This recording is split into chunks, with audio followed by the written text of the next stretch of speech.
से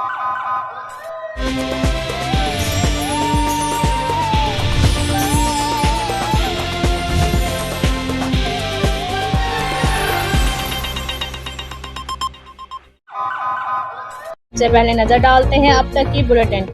जी बिल्कुल, खबरों का सिलसिला बढ़ाते हुए खबर शामिल करते चले। फैसलाबाद से हमारे नुमाइंदा मलक मोहम्मद हुसैन की रिपोर्ट के मुताबिक वज़ीर आला पंजाब मरियम नवाज शरीफ के विज़न के तहत additional IG traffic Punjab Mirza Farhan Baig के अहकामात पर city traffic police Faisalabad motorcycle सवार और रोड पर चलने वाली स्लो मूविंग ट्रैफिक को इंतहाई बाई लाइन में चलाने के लिए शहर के चौकों और सड़कों में मसरूफ़ हैं। इंचार्ज सेक्टर कोतवाल इंस्पेक्टर सैयद हसन अस्करी शाह। जी बिल्कुल जी।